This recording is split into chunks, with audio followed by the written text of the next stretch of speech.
లూకా 24. మన ప్రధాన యాజకులను అధికారులను ఆయనను ఏలాగూ మరణశిక్షకు అప్పగించి సిలువ వేయించిరో నీకు తెలియదా? ఇజ్రాయేలీయులను విమోచింపబోవువాడు ఈయనే అని మేము నిరీక్షించియుంటిమి. ఇదిగాక ఈ సంగతులు జరిగి నేటికి 3 దినములాయెను. అయితే మాలో కొందరు స్త్రీలు తెల్లవారగానే సమాధి యొద్దకు వెళ్ళి ఆయన దేహమును కానక వచ్చి, కొందరు దేవదూతలు తమకు కనబడి ఆయన బ్రతికి ఉన్నాడని చెప్పిరని మాతో చెప్పి మాకు విస్మయము కలగజేసిరి. మాతో కూడా ఉన్నవారిలో కొందరు సమాధి యొద్దకు వెళ్ళి ఆ స్త్రీలు చెప్పినట్టు కనుగొనిరి గాని ఆయనను చూడలేదని ఆయనతో చెప్పిరి. అందుకు ఆయన, అవివేకులారా, ప్రవక్తలు చెప్పిన మాటలన్నిటినీ నమ్మని మందమతులారా అంటున్నాడు అనమాట. చూడండి, క్రీస్తు ఈలాగూ శ్రమపడి తన మహిమలో ప్రవేశించుట అగత్యము కాదా అని వారితో చెప్పి, మోషేయు సమస్త ప్రవక్తలను మొదలుకొని లేఖనములన్నిటిలో తన్ను గురించిన వచనముల భావము వారికి తెలిపెను. మోషేయు అంటే ఆయన ఎక్కడి నుంచి మొదలు పెట్టాడు? ఆదికాండం నుంచి మొదలు పెట్టాడు. He began from Genesis. తర్వాత నిర్గమకాండం నుంచి మొదలు పెట్టాడు. తర్వాత లేవీకాండం, సంఖ్యాకాండం, ఇవన్నీ మొదలు పెట్టాడు. ఆదికాండం మొదలు పెట్టుకొని ఆ వచనం నుంచి ఇదిగో ఆది యందు ఇది నేనే, ఇది నేనే, ఇది నేనే అని చెప్పుకుంటూ వచ్చాడండి. ఎక్కడి వరకు? మలాకి వరకు చెప్పుకుంటూ వచ్చేసాడు. నా గురించి ఉందని లేఖనములన్నిటిలో ఆదికాండము నుంచి మలాకి వరకు ఎవరి గురించి ఉంది? యేసయ్య గురించే. చూడండి ఒకసారి, let's read again that scripture. మోషేయు సమస్త ప్రవక్తలను మొదలుకొని లేఖనములన్నిటిలో తన్ను గూర్చిన వచనముల భావము వారికి తెలిపెను. యేసు ప్రభువారు ప్రత్యేకంగా పాత నిబంధనలో ఉన్నారు. లూకా 24:44 కూడా చూద్దాం. అంతటా ఆయన, మోషే ధర్మశాస్త్రములోను ప్రవక్తల గ్రంథములలోను కీర్తనలలోను నన్ను గూర్చి వ్రాయబడినవన్నీయు నెరవేరవలెనని నేను మీ యొద్ద ఉండినప్పుడు మీతో చెప్పిన మాటలు నెరవేరినవని వారితో చెప్పెను. మళ్ళా ఇదే సృష్టించిన దేవుడు అంటే ఏ చేతులతో ఒడిసెల్లో ఇంత మట్టి ఉండాలా, పుడిసిట్లో ఇన్ని నీళ్లు ఉండాలా, త్రాసులో ఇంత కొండలు ఉండాలని కొలిసిన దేవుడు మరియ చేతిలోకి వచ్చేసాడు. That this big God can come as a small baby in the Mary's hands. అంతటా ఆయన, మోషే ధర్మశాస్త్రములోను ప్రవక్తల గ్రంథములలోను కీర్తనలలోను నన్ను గూర్చి వ్రాయబడిన. So it's there in the old covenant also.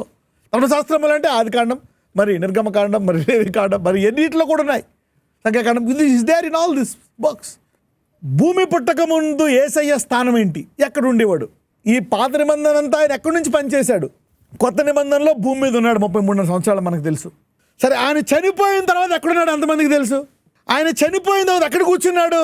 ఇప్పుడు ముందు ఎక్కడున్నాడో తెలీదు. యోహాను సువార్త 17:5 చూద్దాం. తండ్రి, లోకము పుట్టక మునుపు నీ యొద్ద నాకు ఏ మహిమయుండెనో. లోకము పుట్టక మునుపు నీ యొద్ద నాకు ఏ మహిమ ఉండెనో?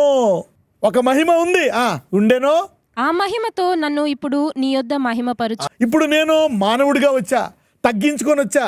అబ్రహాము యొక్క సంతానము యొక్క స్వరూపాన్ని ధరించుకున్నా, పాప శరీరాకారములో వచ్చా, దూతల కంటే తక్కువనిగా చేసినటువంటి మానవుడి శరీరంలోకి తగ్గించుకొని వచ్చా. ఇప్పుడు నాకు జగత్ పునాది వేయక మునుపు ఏ మహిమ ఉందో ఆ మహిమ నాకు మళ్ళా ఇచ్చేయి. ఏ మహిమ ఉందే జగత్ పునాది వేయక మునుపు తెలుసుకోవాలా? ఇప్పుడు నాకు ఏ మహిమ కావాలి అంటే, ఆయన చనిపోయి తిరిగి లేచిన తర్వాత తండ్రి ఆయనకు ఏ మహిమ ఇచ్చేశాడు? అంతకుముందు ఏ మహిమ ఉందో తర్వాత అదే మహిమ ఇచ్చాడు. యోహాను 17:24. తండ్రి, నేనెక్కడ ఉందునో అక్కడ నీవు నాకు అనుగ్రహించిన వారును నాతో కూడా ఉండవలెననియు, నీవు నాకు అనుగ్రహించిన నా మహిమను వారు చూడవలెననియు కోరుచున్నాను. జగత్తు పునాది వేయబడక మునుపే నీవు నన్ను ప్రేమించి. జగత్ పునాది వేయక మునిపే యేసుప్రభు వారు తండ్రి కుడి పార్శ్వన కూర్చేవారు అంట. అందుకని ఈ శిష్యులేమో ఈయనేమో ఒక మట్టితో చేసిన మనిషిగా మనకు చూశారు. ప్రభువా, ఈ శిష్యులు కూడా నాతో ఉండాలయ్యా. అందుకని వాడిని కూడా అనేవు. ఎందుకంటే 3 సంవత్సరాలు ఆయనతో పాటు ఉన్నారు కదా, అన్నీ వదిలేసి. చూడండి, యేసుప్రభు వారు ఎంత మంచివారు, నాతో సహవాసం చేశారు కాబట్టి వీళ్ళు కూడా నాతో ఉండాలి. ఈరోజు ఎవరైతే ఈ వాక్యంతో సహవాసం చేస్తున్నారో మీరు కూడా ఆయనతో పాటు ఆయన కుర్చీ కనపడతా ఉంటారు అన్నమాట తండ్రి పక్కన. సో ఇప్పుడు యేసు ప్రభు వారు ఆ మహిమ చూసిన ఉన్నట్టు శిష్యులు కూడా ఇప్పుడు ఎక్కడ ఉంటారు? శిష్యులు అక్కడే ఉంటారు. తండ్రి నా కుడి చేయి అంటే యేసయ్య, ఓకే. యేసయ్య నా చేయి కుడి చేయి అంటే దట్ ఈస్ లిటరల్గా ఆయన చెయ్యి అన్నమాట. యెషయా గ్రంథం 59 16-17 వచనాలు. సంరక్షకుడు లేకపోవుట ఆయన చూచెను, మధ్యవర్తి లేకుండుట చూచి ఆశ్చర్యపడెను.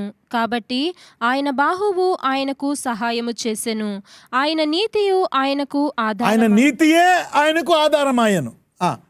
17 నీతిని కవచముగా ఆయన ధరించుకొనెను, రక్షణను తల మీద శిరస్త్రాణముగా ధరించుకొనెను. ఓకే. యెషయా 63:5 నేను చూచి ఆశ్చర్యపడి తిని, సహాయము చేయువాడొకడును లేకపోయెను, ఆదరించువాడెవడును లేకపోయెను, కావున నా బాహువు నాకు సహాయము చేసెను.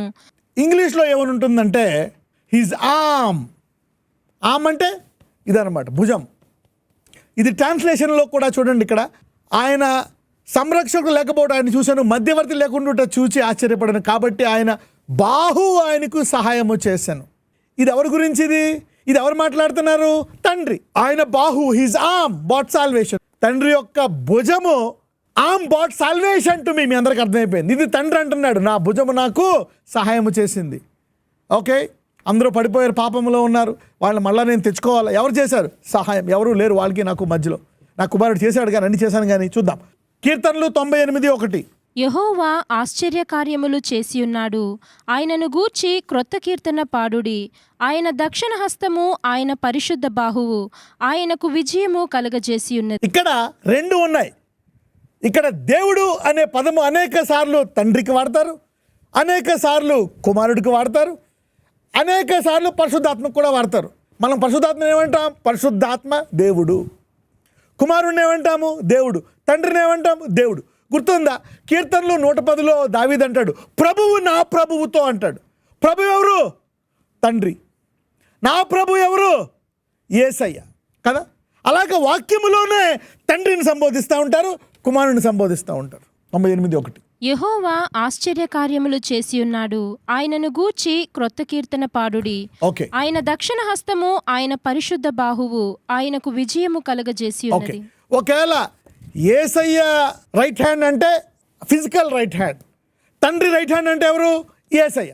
ఒక రకంగా చూస్తే ఇది మనం తండ్రికి సంబోధిస్తే, ఆయన కుమారుడు అంటే పాత నిబంధనలో యేసయ్య ఎక్కడున్నారు? కుడి పక్కన, తండ్రి కుడి పక్కన. So all the glory. అందుకే అంటాడు, ఇంతకు మునుపు నా మహిమ ఏమై ఉన్నది? తండ్రి కుడి పక్కన. అంటే జగత్ పునాది వేస్తున్నప్పుడు, ఈ దోశ పట్టుకొని కొలుస్తున్నప్పుడు ఎక్కడున్నాడు యేసయ్య? తండ్రి కుడి పక్కన. తండ్రి కుడి పక్కనాడు, పరిశుద్ధాత్మేమో వాటి మీద అల్లాడుతుంది, ఆ నీటి మీద. ఓకే, పలుకుతున్నాడు, జరుగుతూ ఉంది, దూతలన్నీ పాటలు పాడుతున్నాయి, తేజో నక్షత్రాలు ఉన్నాయి.